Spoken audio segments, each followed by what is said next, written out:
సంక్రాంతి పండుగకు నగరవాసులు పల్లెబాట పట్టారు. నగరంలోని అన్ని బస్టాండ్లు కిటకిటలాడుతున్నాయి. సొంతూర్లకు వెళ్లే ప్రయాణికుల కోసం తెలంగాణ ఆర్టీసీ సంక్రాంతికి ప్రత్యేక బస్సులను నడుపుతుంది.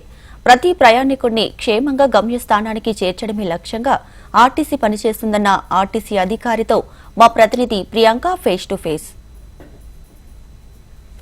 సంక్రాంతి సందర్భంగా తెలంగాణ ప్రభుత్వం ప్రత్యేక బస్సులను ఏర్పాటు చేసింది. అయితే ఎన్ని బస్సులను ఏర్పాటు చేసింది, మరిన్ని వివరాలు ఏంటో వారి మాటల్లోనే అడిగి తెలుసుకుందాము. మనతో పాటు ఇప్పుడు ఆర్టీసీ అధికారి ఉన్నారు. సార్ చెప్పండి, ఎన్ని స్పెషల్ బస్సులు ఏర్పాటు చేయడం జరిగింది ఈ రోజు వరకు? ఆదిలాబాద్ సెక్టర్లోనేమో మీకు 3 బస్సులే పోయినాయి ఇవాళ. ప్లస్ ఇంకోటి కరీంనగర్ సెక్టర్ ఏమో 10 బస్సులు ప్లస్ సిటీ బస్సులు 30 బస్సులు, టోటల్ బస్సులు 40 పంపించినాం.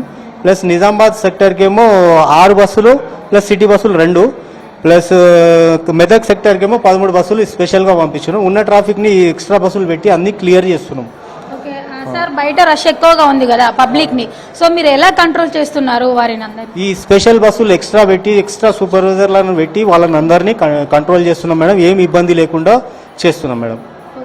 సార్, చాలా మందికి కూడా ఈ స్పెషల్ బస్సులో మహిళలకి ఉచితంగా టికెట్ ఉందా లేదా అని ఒక కన్ఫ్యూజన్ ఉంది, క్లారిఫికేషన్ 100% ఉచితంగానే ఉంది మేడం. ఇంట్లో ఏం తేడా ఏం లేదు.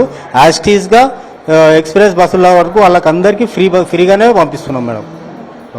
సార్, ఇప్పుడు స్పెషల్ బస్సులు వేశారు కదా, సో రిటర్న్ అయ్యేటప్పుడు కూడా ఈ స్పెషల్ బస్సులు ఇలానే కంటిన్యూ అయ్యే అవకాశం ఉందా? కంటిన్యూగా పొజిషన్ చూసి ఎక్స్ట్రా బస్సులు పంపించి మొత్తం క్లియర్ చేస్తాం మేడం. ఏం ఇబ్బంది ఏమి ఉండదు మేడం. Okay madam. సో మొత్తానికి జేబీఎస్ నుంచి ఇది తాజా పరిస్థితి.